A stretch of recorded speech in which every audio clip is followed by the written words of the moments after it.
vamos dar início a mais uma palestra, a mais uma atividade da nossa casa. E para tanto, vamos ler uma mensagem para nos inspirar, né? Vamos buscar aqui uma mensagem. Não odeie. Quem odeia não aceita explicações, não analisa, não pondera, não pensa, quer a destruição, o mal e a desgraça. Deixa-se levar sem freio, sem modo, sem direção. O rosto se transfigura, o olhar fere, a palavra maltrata. O ódio não merece estar com você.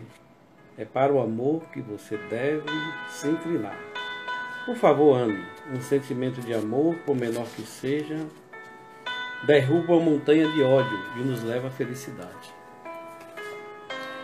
Pessoal, vamos fazer uma oração para darmos início à nossa atividade, agradecendo a Deus, a Jesus, pedindo que nos ampare, nos ilumine a todos, ilumine toda a humanidade.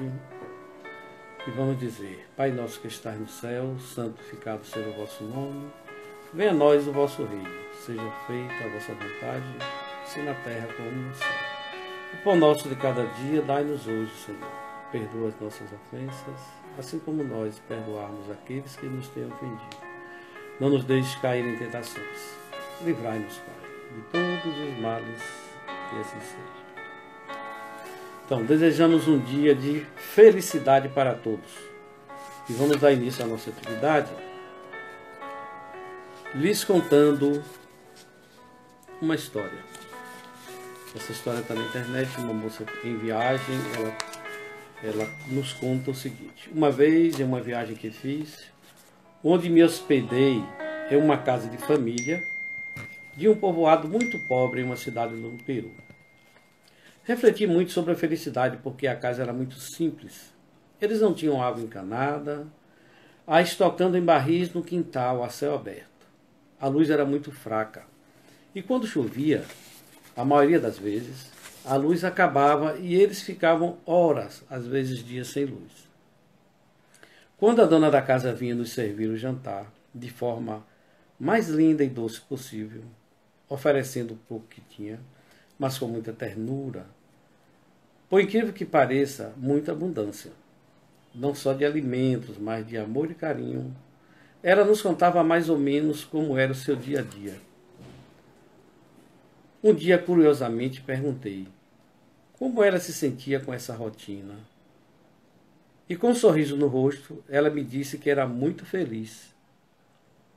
Ela falou: tenho uma casa para morar, os meus filhos podem ir à escola, temos comida, água e tudo o que precisamos para sobrevivermos. Como não ser feliz? Pois bem, vamos prosseguir. E aí você vai no Evangelho segundo o Espiritismo e lá está escrito: a felicidade não é deste mundo.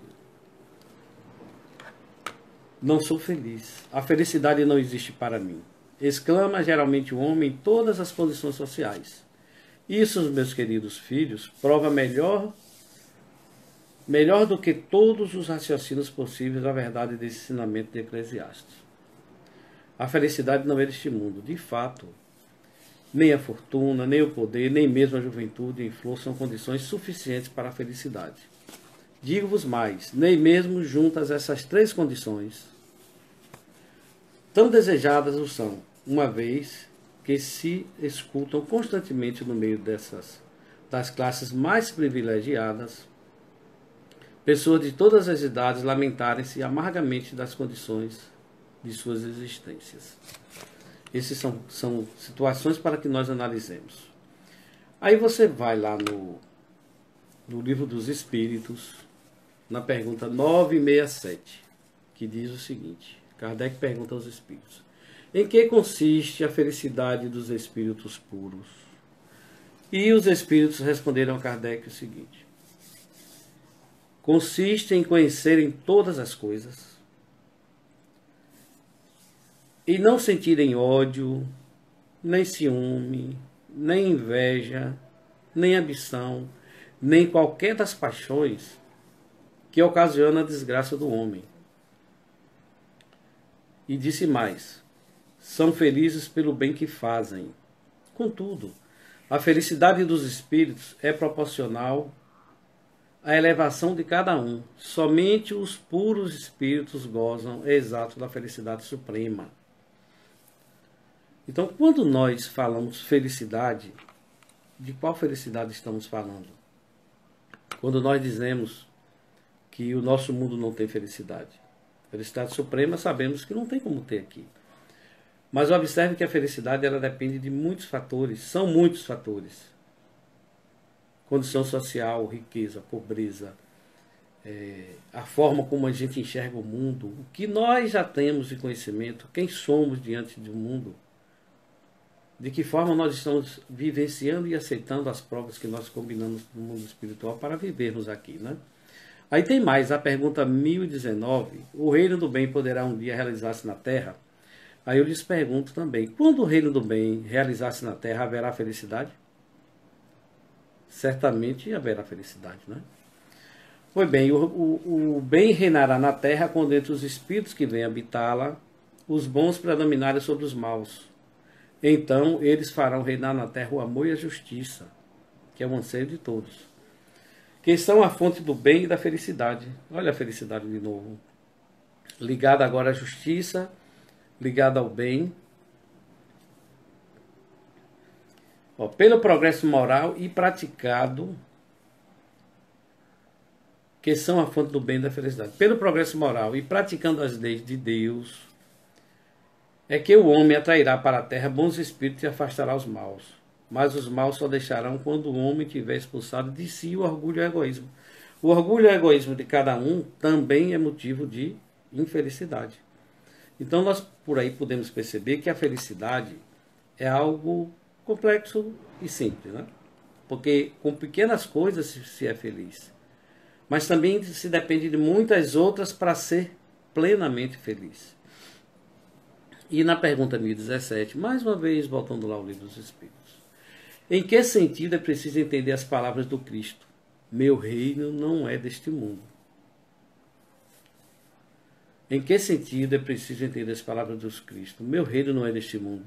Como nós podemos entender? Aí os Espíritos, respondendo, disse o seguinte. O Cristo falava no sentido figurado. Ele queria dizer que não reina senão sobre os corações puros e desinteressados. Ele está por toda parte onde domina o amor ao bem, mas os homens ávidos de coisas deste mundo, ligados aos bens da terra, não estão com ele. Agora, nós sabemos que na terra existem pessoas que estão com Cristo no coração nas diferentes graus, ou diferentes gradações. Pessoas que estão plenamente sentindo Cristo, outros não. Então, não podemos afirmar que a felicidade não é deste mundo. Como diz a pergunta ali, a resposta, falou-se de forma figurada. Aqui sim podemos ser felizes. Agora precisamos entender melhor como fazer isso e de que forma. E se nós voltarmos lá à história que eu comecei contando, cada um tem a forma de se proporcionar momentos e experiências que caminham para a felicidade. Mas nada unitariamente será o que nos deixará felizes. Você come uma maçã saborosa, é um momento de felicidade, de bem-estar. Você observa o rio, o mar, os pássaros. Você observa os animais, a grandeza, a pureza, o aprendizado deles, a inteligência que muitos já expressam. Você vê uma criança que nasce, e tantas outras coisas que a natureza nos oferece. A grandeza do mar, das cachoeiras, a grandeza que é o nosso mundo, o nosso corpo. Se formos observar, se nós conseguíssemos viver de uma forma equilibrada, não teríamos nenhum tipo de doença. Não teríamos nenhum sofrimento. Porque se nós conseguíssemos viver completamente equilibrados aqui no nosso planeta, nós já estaríamos num estado de perfeição. Aí o corpo não seria doente. Então, porque esse estado é representado por um todo e por atividades constantes que nos tornam uma pessoa plenamente satisfeita. Porém, a busca por essa condição de felicidade não nos deve ser feita tão a ferro e fogo.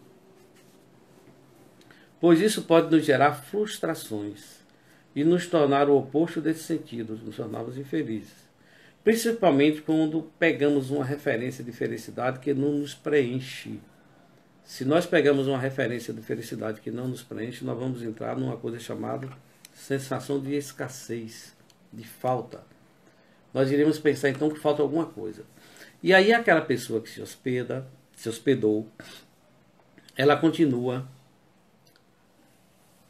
na sua conclusão, né? Porque ela meditou muito naqueles dias por ver aquela pessoa numa casa tão simples e ela tão feliz. Então aprendi uma enorme lição. A felicidade é relativa. Cada um tem a sua forma particular de chegar a esse estado, dentro de suas próprias vivências, experiências e cultura. Essa moça não conhece todo o conforto que é morar em uma cidade grande, que morar numa cidade grande nos proporciona. E como pouco, que ao meu ver era pouco mesmo, ela diz, naquela casa, ela era plena e feliz. E não precisava de mais nada, porque ali ela tinha o mais importante, a sua família, o amor entre eles, o amor que os preenchia tanto ao ponto deles esboçarem um sorriso verdadeiro e satisfeito em seus rostos. Então aquela família que vivia naquela casa muito pobre, expressava um amor verdadeiro. E lá não tinha WhatsApp, não tinha telefone, a energia faltava, a água era armazenada em bombonas. Ela vivia numa vida que muitos de nós diríamos que é a total infelicidade. E, no entanto, aquelas pessoas expressavam felicidade. Então, vejamos que não é algo assim simples, que eu observo algo na minha vida, um sentimento que eu tenho, uma frustração qualquer que eu tive, uma dor qualquer que existe, e daí eu já digo que sou infeliz. Eu posso até estar infeliz naquele momento, mas nós não somos infelizes. E aí nós precisamos escolher ser feliz. E eu preciso agora começar a pensar assim, qual é o meu propósito nesse mundo? Será que é só passar o tempo? Só reclamar? É só achar que está ruim? Então, assim, primeiro, nós precisamos entender um pouco mais o que é realmente essa questão da felicidade. E aí você vai lá buscar no dicionário, a felicidade é o estado de quem é feliz. Uma sensação de bem-estar e contentamento, que pode ocorrer por diversos motivos. Então significa que nós podemos ficar felizes por diversos motivos. Na hora da alimentação, na reunião de família, os netos, ali no meio da família. Aí, como diz nossa irmã Seildes, comendo pizza todos os domingos com a família. Há sempre motivos diversos que falam o que é a felicidade. E aí Aristóteles defende que a felicidade é o maior bem desejado pelo homem. O fim das ações humanas, que tudo que o homem faz busca a felicidade. O psiquiatra Freud defendia que todo indivíduo é movido pela busca da felicidade, mas essa busca seria uma coisa utópica, uma vez que para existir não poderia depender do mundo real, onde as pessoas podem ter experiências como fracasso. Portanto, o máximo que o ser humano poderia conseguir seria uma felicidade parcial. Nós sabemos que a felicidade essa é a opinião de Freud, né? E nós sabemos que a felicidade ela é relativa. Existe uma felicidade que é relativa. Além de Freud, existem muitos outros, né? Outras definições. A felicidade para a psicologia, né? Foi feito um estudo em Oxford, na universidade. Foi criado um questionário para medir, onde eles consideravam fatores físicos, psicológicos, renda, idade, preferência religiosa, política, estado civil. Vários itens, várias coisas interferem na felicidade. A filosofia já tem diversos filósofos estudaram e analisaram a felicidade. Para o grego Aristóteles, a felicidade diz respeito ao equilíbrio da harmonia, praticando o bem. Veja só. Para Epicuro, a felicidade ocorre através da satisfação dos desejos. Aí vem, Pirro de Elis também acreditava que a felicidade acontece através da tranquilidade. Observem quantas variáveis, né? Para o filósofo indiano Mahavira, a não violência era um importante aliado para atingir a felicidade plena. Vamos sempre observando que há muitas variáveis. Não é algo simples. Por não ser algo simples, não pode dizer que existe nem que não existe. É algo que está presente em nós o tempo todo. Agora, cada um vê de uma forma, né? Aí vem aqui, ó. Lao Tse, a felicidade poderia ser atingida tendo como modelo a natureza. Já Confúcio acreditava que a felicidade era a harmonia entre as pessoas.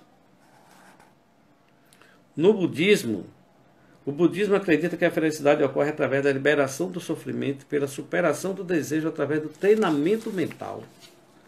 Vejam que nós estamos falando de algo que há uma infinidade de formas de se enxergar, de se ver e de interpretar e de sentir. Pois bem, agora o que realmente importa para cada um de nós? Isso que nós precisamos parar para pensar. Em que lugar eu estou? Os títulos, os troféus que o mundo nos traz, os bens, o dinheiro, a família, uma família harmônica, uma família de paz. O que é que realmente importa? Fica claro que eu devo fazer as minhas escolhas nesse mundo que eu estou. Eu preciso fazer as minhas escolhas para que eu possa atingir aquele estado de felicidade que é possível para todos. E que depois, ao desencarnar, de acordo com o que eu viver neste mundo atual, eu vou ter mais felicidade ainda. Muito mais felicidade do que eu tenho hoje, por exemplo. Com certeza será maior. E nós vamos começar pensando no que cada um é, cada um pensa, cada um sente, porque a felicidade ela é de cada um. Não é uma felicidade modelo, um padrão rígido que todos serão iguais. Para começar, sobre as verdades das crenças, as minhas crenças, o que eu sinto, aquilo que eu vejo, como eu interpreto o mundo. E nós vamos falar primeiro das 3 verdades. O que eu penso é a verdade, que é assim que normalmente nós agimos, como nosso pensamento fosse a felicidade única, fosse a verdade única do mundo, e todo mundo tivesse que pensar igual a mim. Todo mundo tem que torcer para o meu time, porque ele é o melhor. Todo mundo tem que votar em quem eu voto, porque ele é o melhor. Todo mundo tem que comer o que eu como, tem que aceitar o que eu sei, o que eu sou. Esse é um pensamento equivocado, muito equivocado. Porque sobre as verdades, existem pelo menos 3 verdades. Pelo menos. A minha verdade, a verdade do outro e a verdade que nenhum deles sabe qual é. Então, para começar, a verdade é algo que cada um pode ter a sua. Isso nos lembra de um estudo que Joana de Ângeles publicou, ou melhor, ela fez referência em um dos livros sobre a consciência, no qual um estudioso definiu que existem um encarnado, um psicólogo, Joseph de Rope, acho que é o nome dele, definiu que existem 5 níveis de consciência. E pensando por aí, esses 5 níveis de consciência vai definir 5, pelo menos, por baixo, 5 tipos de felicidade diferentes. Aí tem aquele da consciência de sono sem sonhos. É como se a pessoa estivesse num sono profundo. Ele está no mundo, vive no mundo, mas ele não participa de quase nada. Nesse estágio, a pessoa vive basicamente para cumprir fenômenos fisiológicos. Comer, fazer necessidade básica, o sexo, dormir, se reproduzir e atender os prazeres sensuais vinculados ao ego. É uma situação onde o ser ainda está num sono. Ainda não percebeu direito à vida. Aí o nível 2, a consciência de sono com sonhos. Nesse nível de consciência, a elaboração onírica intensifica-se, demonstrando um maior diálogo entre a consciência e o inconsciente. Ele já está no vai e vem da navegação aí, né? Ainda há predominância dos desejos e pulsões controlando as ações do indivíduo, embora com um suave despertar. Ele já começa a despertar para outros sentimentos. Aí vamos lá para o nível 3, consciência de sono acordado. A identificação. Avalia Joana de Ângeles que a determinação pessoal aliada à vontade conduz o ser aos ideais de enobrecimento, de crescimento, a descoberta da finalidade da sua existência, as aspirações do que lhe é essencial. Quem sou, de onde vim, para onde vou. Aí eu começo a me preocupar com o bem-estar da sociedade em que vivo, eu começo a pensar não só no time de futebol, mas eu começo a pensar muito mais do que isso. Porque, por exemplo, aquele que busca um evento social para socorrer, para ajudar, que ele vai a um evento beneficente e não fica perguntando, lá eu não comi nada, porque ele já comeu quando saiu de casa. Ele foi no evento para ajudar. Ele foi ali porque ele acha que aquele evento vai fazer um bem para a sociedade, que também ele estará sendo atingido pelo bem que aquele evento fará. À medida que amadurece as reflexões em torno desses postulados, avança para a próxima etapa, ele está sempre avançando. E esses estágios, eles são, como Kardec fala quando ele faz a classificação dos espíritos, eles são sutis. Em determinados momentos, uma pessoa que está no 3 pode voltar lá no 1, com atitudes onde o ego e o egoísmo estão falando mais forte, ou volta no item no nível 3.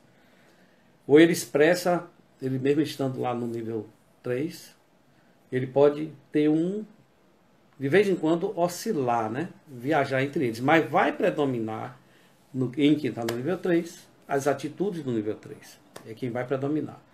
E aí vem o nível 4. No nível 4 existe a transcendência do eu. O ser desidentifica da persona, do coletivo, e deixa-se conduzir pelo self, a personalidade maior. Quantos homens e mulheres entregaram suas vidas, a sua vida do ego ele entregou, por ideais que vieram a beneficiar toda a humanidade. Aqui nós podemos lembrar claramente, são pessoas que elas passam pelo mundo e deixam o seu nome, mas não deixam o seu nome porque participou do Petrolão, porque participou daquele outro assunto lá que aconteceu dos roubos da Petrobras, do mensalão e todos os outros que os nossos queridos políticos criam. Eles deixam o seu nome do mundo porque ele faz algo em benefício da sociedade, algo em benefício da humanidade. Aqui nós podemos lembrar de Marie Curie, uma mulher que viveu na França, e ela, no tempo em que ela viveu na França, mulher não estava na universidade, só que ela entrou e foi professora, ela ensinou na faculdade. Hoje, diante da Universidade de Sorbonne, tem uma estátua dela. Ela ganhou 2 prêmios Nobel. Então, essa mulher, ela passou por situações muito dolorosas, muito duras. Ela estudava no frio durante a noite, porque ela estava fazendo a pesquisa sobre a radiação. Ela descobriu o polônio e o rádio, que são os dois itens utilizados por exemplo, os tratamentos de radioatividade que são feitos contra o câncer, o raio-x, uma série de outras aplicações que existem para a radioatividade, a radiação, né, o raio-x, digamos. Esse é um exemplo. Gandhi, o pacificador conhecido de todos nós, ele está nesse nível 4 da transcendência do eu. Aí você pode ver Divaldo Franco, que deu a vida para isso, Chico Xavier, Madre Teresa, Irmã Dulce e muitos outros. Você pode ter aqueles que criaram vacinas importantíssimas para a humanidade. Muitas pessoas que se dedicaram à vida em benefício do outro. E atingiu um estágio de felicidade, digamos, muito maior, né? Então esse aí é o que a gente chama de transcendência do eu. E aí tem o nível 5. Nível 5 é a consciência cósmica. Nesse nível, o ser atinge a perfeita identificação com a consciência cósmica, com os ideais superiores da vida, da qual Jesus é o exemplo perfeito. É o exemplo que nós vamos dar desse, é Jesus. Porque Maria Teresa, Gandhi, Chico estão no nível 4. Aquele onde ele dedica a vida à humanidade. Mas Jesus está num nível muito acima deles. Além desse processo, existe uma outra questão que eu preciso falar rapidamente, que é sobre os modelos mentais. Que aí, assim, o modelo mental é algo que a gente cria é um mecanismo, o modelo mental é um mecanismo do pensamento mediante o qual um ser humano, ou até outro animal, tenta explicar como funciona o mundo real. É um tipo de símbolo interno ou representação da realidade externa hipotética que tem um papel importante na cognição. É a forma como eu vejo o mundo. Vocês já viram a expressão cada cabeça é o mundo, né? Então, como é que eu vejo o mundo? Desta forma que eu vejo o mundo é como eu interpreto. E devido a essa forma de eu interpretar o mundo, eu então ajo, tomo decisões e posso ser feliz ou infeliz, ou me sentir feliz ou infeliz. Porque depende da forma como eu interpreto o mundo. Existem alguns filtros que os especialistas falam desse modelo mental. Tem o sistema nervoso, a linguagem, a cultura, a história pessoal. Porque tudo isso são situações que vão alterando a forma de você ver o mundo. E aí você pode, numa mesma sala, ter 50 pessoas. Uma grande parte delas estão muito felizes. E outra grande parte pode estar infeliz. Então a felicidade existe? Lógico que existe. Os infelizes estão infelizes devido à sua interpretação que eles dão ao mundo. E esse modelo mental, que ele é formado, de forma bem resumida, da forma como você vê o mundo ao longo da vida. Então você vai criando um modelo. Por exemplo, você sempre viu homem casando com mulher. Então hoje, quando casa homem com mulher, seu modelo mental, fala que tem alguma coisa errada. Mas são mudanças que estão acontecendo. E essas mudanças a gente precisa ir corrigindo nossa forma de pensar. Aí nós precisamos estudar, aprender e compreender para saber o que está acontecendo. Então, é assim, você sempre viu a família sentar para almoçar, para comer. Aí hoje, um come de frente da televisão, outro come de um horário, outro come em outra. Não se encontram, por quê? Porque é um mundo diferente. E no seu modelo, quando você percebeu seu pai, sua mãe, todo mundo fazendo as coisas, acontecia como? Tinha determinados procedimentos que ao longo do tempo foram mudados em função da mudança que a vida nos impôs. Então, isso aí, o modelo mental nos dá uma percepção do mundo. Como eu percebo o mundo? Sabe? Qual é a minha percepção da vida?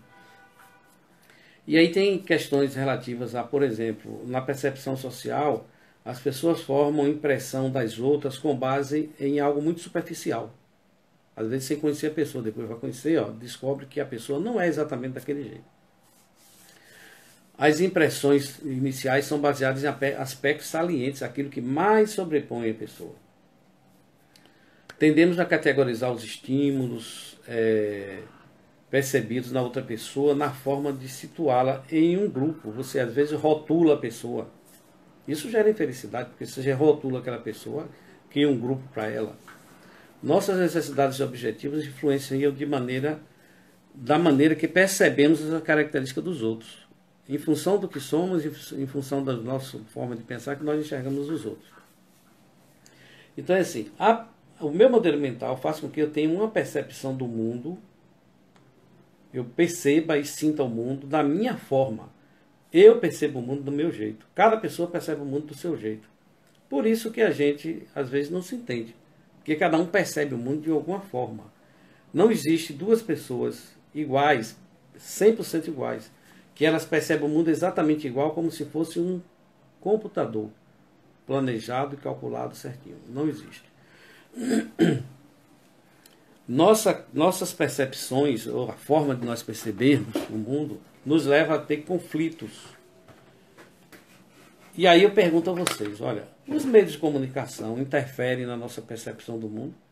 Será? Muito. Será que o que eu penso, o que eu decido, o que eu acho do mundo em minha volta, das coisas que estão acontecendo, tem a ver com aquilo que eu vejo nos jornais, nas redes sociais? Existem as mensagens subliminares, que por trás de falas, existe ali um grande número de informações que estão sendo passadas para mim, que eu estou absorvendo. Será que o canal de TV, o jornal, os canais da internet estão dizendo para mim aquilo que me interessa ou aquilo que interessa a eles?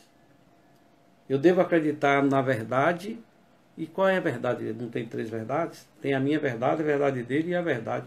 Será que a verdade real era divulgada? Isso são exemplos.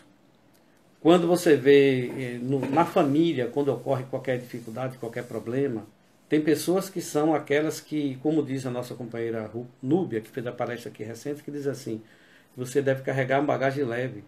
Não bote fogo no problema que aconteceu. Não estimule o que está ruim. Procure tranquilizar, arrumar uma forma de explicar aquilo que ocorreu. Seja indulgente, está falando de indulgência, para que a gente possa não piorar o que não está bom. E aí a gente precisa, diante disso tudo que eu falei, assim, a felicidade tem muitas variáveis. Existe uma série de questões que interferem na minha forma de pensar, no meu modelo mental, na minha percepção do mundo. Eu posso me enganar muitas vezes, tomar decisões erradas.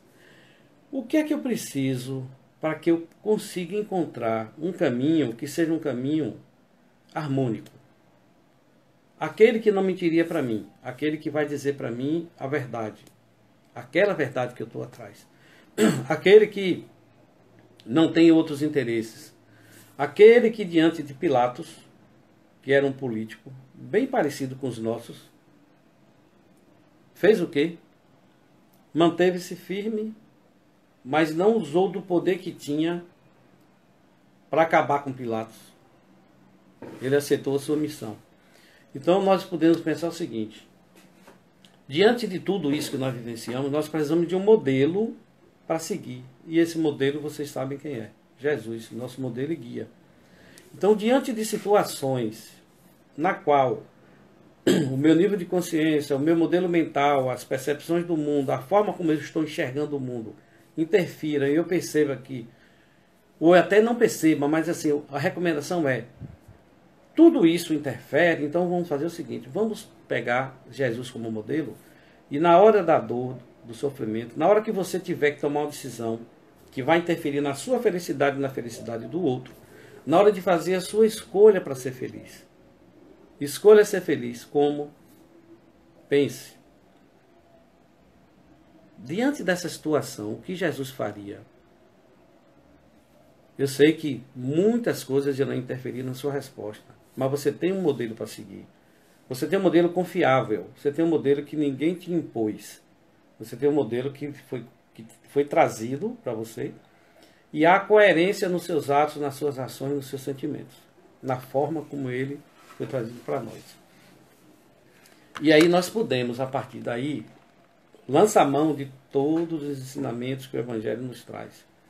Quando eu falo dessas técnicas aí, dessas formas de a gente identificar, dessa forma de a gente saber que existem influências que agem sobre nós. Isso é importante a gente saber, porque nós podemos estar vivenciando um mundo próprio. Você está dentro do seu mundo, que você formou esse mundo através dessas informações que foram chegando para você. E você acha que, eu estou feliz, eu estou bem, porque aquilo tudo que eu estou fazendo tá bom, mas a gente precisa saber se eu estou ou não avançando o sinal. A palestra de segunda-feira falou muito sobre isso. Meus direitos e meus deveres. Os meus direitos valem até que eu avance no do outro. Então, usar Jesus como modelo, usar Jesus como aquele que vem nos trazer o caminho para seguir, é a melhor opção. E aí você vai lá no Evangelho e vai encontrar: amar o próximo como a si mesmo. Então, a primeira coisa a fazer é se conhecer, se observar, porque o amor do próximo é como você se ama a si mesmo. Se você não souber se amar ainda, como é que você vai amar o próximo? Então é preciso que a gente entenda que precisa cuidar da saúde, nós precisamos cuidar dos sentimentos, temos que verificar a questão do egoísmo, do orgulho, porque se eu adorar o egoísmo que está em mim, e eu trabalhar só o ego, alimentar o ego, como é que eu vou amar o próximo? Não vou. Eu vou simplesmente me fechar no meu espaço e ali eu vou querer ficar achando que daquela forma eu estou certo, que está todo mundo errado. O mundo está errado. Aí a gente pega tudo isso que eu falei antes, da questão desses itens que nos influenciam, bato o martelo, me fecho e fico ali. Ou me sentindo muito infeliz, ou achando que o mundo não presta, que o mundo não existe, que a sociedade não deu certo, que a raça humana não deu certo. E aí eu esqueço completamente que eu é que tenho que dar certo para que eu possa fazer parte desse mundo e transformar ele num mundo melhor. Contribuir com um mundo melhor. Existem umas dicas de uma pessoa de nome... Não é um livro espírita, é o que nós poderíamos chamar de autoajuda. Autoajuda, né? Que está nesse livro aqui. É um best-seller de Brené Brown. É um livro muito interessante. A coragem de ser imperfeito. Porque nós somos imperfeitos, mas nós precisamos ter coragem de assumir a imperfeição que temos. Somos uma criação divina, essa criação ela é perfeita. Da forma como Jesus nos criou, é incrível. A perfeição do nosso corpo, como ele funciona, como ele trabalha. Mas nós somos imperfeitos em diversas coisas e precisamos ter coragem de assumir isso para que nós comecemos a nos corrigir e ter coragem de avançar e de seguir. Aí nesse livro ela fala de 10 lições para que uma pessoa possa se sentir plena. Aí nós vamos ver rapidamente como o que diz essas lições. Ela fala, uma delas, a primeira lição é: cultive a autenticidade. E agora a gente precisa conversar um pouco sobre o que é isso. Porque o que ela pede é para descobrir quem você é. O que mexe com você, o que mexe comigo, né? As coisas que eu não gosto. Descobrir que você tem um caminho e uma vida só seus. Ajuda a entender que essas são as suas forças e a se libertar do que os outros pensam. A gente precisa ser autêntico. Nos libertarmos dos pensamentos dos outros e das ideias dos outros. Isso vai nos fazer felizes. Né? E assim, por exemplo, se eu sou uma pessoa que eu estouro fácil, eu tenho um pavio curto ou nem tenho um pavio, porque tem gente que diz que não tem nem pavio, pega fogo logo. Se eu sou uma pessoa que eu sou dessa forma, então eu sou, para eu ser autêntico, não é que eu deva sair dando coisa em todo mundo. O que é que eu devo fazer? Eu devo controlar e evitar, fugir das situações que me levem a estourar e fazer um papel ridículo sei lá, num local, ou ferir as pessoas. Porque existe algo em mim, um componente, que faz com que eu me exceda. E a gente precisa saber o que mexe conosco, o que é que eu gosto, o que é que eu não gosto. E pensar assim, eu tenho um caminho para seguir e ele é só meu. Por quê? Porque o meu modelo mental é só meu e a minha consciência é só minha. Mas eu interfiro na vida das outras pessoas e isso pode gerar felicidade ou infelicidade. Dessa forma eu preciso pensar disso. Eu preciso cultivar a autocompaixão. Respeitar o que eu sou, como eu trabalho, qual o meu ritmo. Eu tenho um jeito próprio, todo mundo tem seu próprio ritmo. Eu preciso me libertar do perfeccionismo. Eu não vou a lugar nenhum tentando ser perfeito. O perfeccionismo às vezes me trava e me dificulta, digamos assim, não permite que ideias boas possam ser colocadas em prática, porque eu só quero a perfeição. Então eu preciso cultivar a autocompaixão. Eu fui até aqui, dessa vez só deu para ir até aqui. Não vamos nos sentir culpados. Culpa não serve para nada. Então tenha compaixão por você mesmo. Eu preciso desenvolver também um espírito livre e cultivar flexibilidade. Não é o mesmo que viver sem rotina, sem planos, que eu tenho que ficar mudando toda hora. Mas ser livre para mudar quando for preciso. Eu preciso me libertar da monotonia. Se eu escolhi um político para seguir e ele está errado, eu mudo. Se eu escolhi um time de futebol e ele está errado, eu mudo. Não importa aquilo que eu escolhi para fazer. Eu tenho um hábito. Se esse hábito é uma coisa que eu descubro que não está indo bem, mudo. Eu preciso ser flexível. Se alguém disser, mas você não pensava de tal forma, graças a Deus que eu mudei. Eu cresci. Eu percebi que aquilo que eu pensava não era legal, não era bom. Aquilo não estava me trazendo o quê? Felicidade, que é a nossa busca. Então eu mudei. Hoje eu estou vivenciando outra coisa. Eu preciso cultivar gratidão e alegria. Estar atento às pequenas conquistas e comemorá-las. Lembrar que a gentileza, da gentileza simples, das coisas boas de cada dia, liberta o sentimento de escassez e o medo do desconhecido. O sentimento de escassez é horrível. É quando você faz, por exemplo, um plano muito alto, muito grande, você quer atingir tudo de uma vez só. Aí não consegue ver o sentimento de escassez. Você precisa começar a pensar assim, que o mundo não pode dizer quem você é. É você que vai dizer ao mundo quem você é. A alegria é importante, você contagiar as pessoas. Quem não gosta de estar perto de alguém que é contagiante, seja essa pessoa. Não fale só de coisa ruim. Uma vez um espírito nos disse lá no centro o seguinte, que sempre que há pessoas falando de coisa ruim, por exemplo, em tal lugar foi demitido 10 pessoas. Ah, eu ouvi dizer que foi demitido 20 em tal lugar, eu ouvi dizer mais 50 em tal lugar. E às vezes a gente tem uma intenção de sempre contar uma coisa maior, para que a nossa fala seja mais importante. Aí o Espírito nos orientava para fazer o seguinte, olha, sempre que alguém disser uma notícia ruim, você fala uma boa. Ó, vamos equilibrar as forças. Porque senão a roda de conversa, é comum ela virar uma roda de lamentação, de coisas ruins, que não leva ninguém para a felicidade, que é o que a gente quer. Então, nas nossas escolhas, quando você estiver num ambiente que começar a falar de coisa negativa, você fala de uma coisa positiva, equilibra a energia. E isso faz com que o mundo mude para melhor e quem sabe você comece a perceber que há felicidade sim no mundo. Nós precisamos muitas vezes também cultivar a intuição e a fé. Para quê? Não dá para você controlar tudo. Não dá para ter certeza absoluta de tudo. Não dá para ter tudo no controle. Quando você tenta controlar demais, dá muito problema. É preciso que a gente confie, ore, pense, medite. Permita que a sua intuição haja, que a sua intuição lhe traga os bons sentimentos e confiança. Vai ter momentos que a gente vai arriscar mesmo. Vamos arriscar. Eu já fiz isso várias vezes. Eu me lembro que, acho que foi no ano passado, na Semana Espírita, nós colocamos alguns vídeos para passar. Teve pessoas que não gostou, teve pessoas que gostou.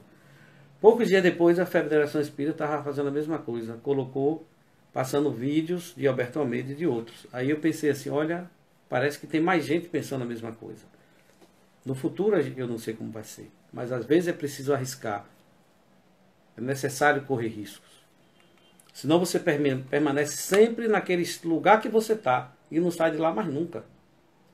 Eu faço investimento, aí está dando um valor muito baixo. Ah, mas é seguro. Existem riscos que você controla de alguma forma e pode ir para algo que dê mais. Ou ter uma empresa, aumenta o tamanho, investe mais, cresce. Se você ficar sempre ali parado, não vai. Precisamos cultivar a criatividade.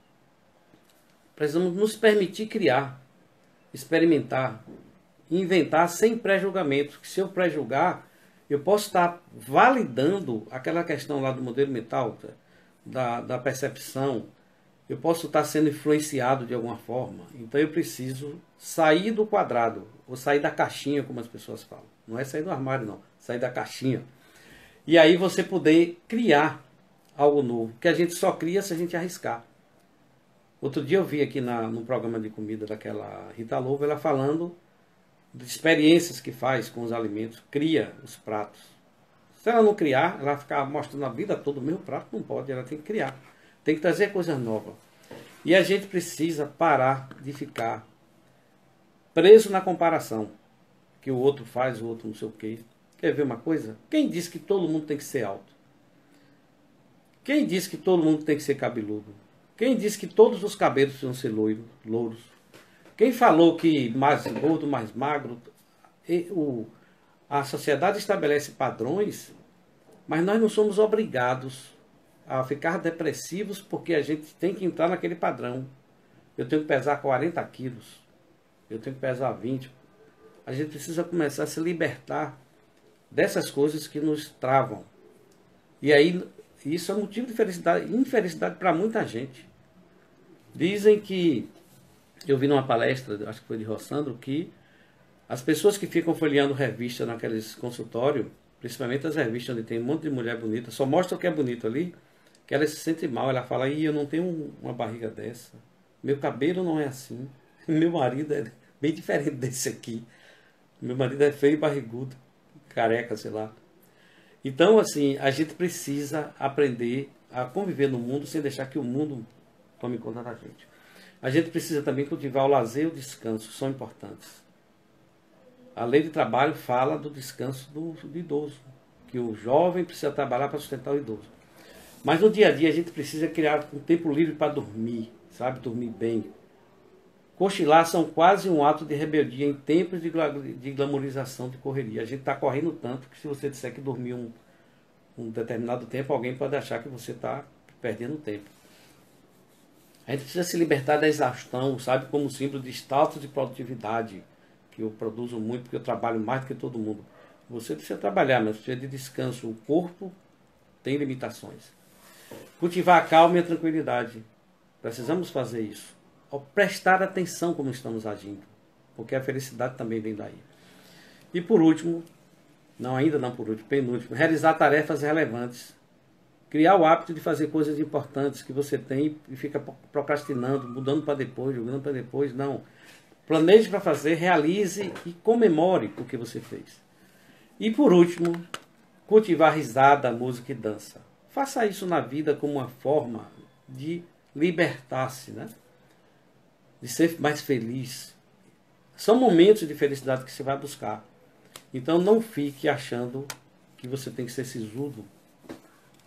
E aí a nossa companheira, essa Brené Brown, ela diz, a coragem é contagiosa. Toda vez que escolhemos coragem, fazemos com que todos que nos rodeiam um pouco melhor e o mundo um pouco mais bravo. E para concluir, após nós vermos que a felicidade tem muita relatividade, descobrir como sou influenciado pelo mundo, pelo meio, pela cultura, pelos outros, está na hora de rever os meus conceitos a respeito do meu plano de vida, do meu plano de crescimento espiritual. E entender que nós somos felizes sim. A Terra é um planeta no qual os seus habitantes podem ser felizes sim. Depende das escolhas de cada um de nós. Lembre-se da história daquela mulher que vivia numa casa simples, humilde, onde faltava muitas das coisas que nós não aceitaríamos, mas ela era feliz. Então a felicidade está em muitos lugares e por coisas que nós não fazemos ideia do que é. A felicidade, ela está no vizinho do lado, em você, em alguém que você vê aqui, olha pela janela e vê caminhando na rua, no passarinho que canta, no verde dos mares, no azul dos mares, os verdes, tem lugares que o mar é verde, nas plantas, na natureza, naquela cachoeira que cai lá, em Lençóis, naquela outra que cai no sul do país, de forma abundante, com tanta água que você para e fica olhando assim, meu Deus, isso aqui nunca para, nunca vai acabar. A felicidade está em tudo que você vê. Só depende dos seus olhos. Só depende dos meus olhos. A felicidade não é algo fabricado. A felicidade é uma conquista. E a conquista ganha quem está naquela luta, naquele jogo, com vontade de ganhar. Não seja nunca um derrotado. Uma pessoa triste, que só critica, que só lamenta. Não. Observe sempre as coisas boas que o mundo tem. E você perceberá que você é uma pessoa feliz. Encerramos então aqui. Agradecemos a todos que acompanharam. Lembrar que no próximo sábado nós teremos a presença aqui de Paulo de Tarso, nosso companheiro Paulo de Tarso, como ele diz, o genérico. Ele está sempre conosco aqui na Casa da Fraternidade. E nós convidamos a todos para estarem presentes. Hoje eu falei muito e não vai haver perguntas. Sueli disse que ia fazer 50 perguntas, porque o tempo urge. Mas nós estamos muito felizes nesse dia, para uns feriados, né? Outros viajaram para comemorar o São João. Tem pessoas fazendo fogueira, comendo amendoim, fazendo todo o processo da festa de São João, que é muito forte no Nordeste. Então, pessoal, nós vamos encerrar por aqui. Pessoal, muito obrigado pela presença de vocês. E vamos encerrar, então, acreditando que felicidade existe.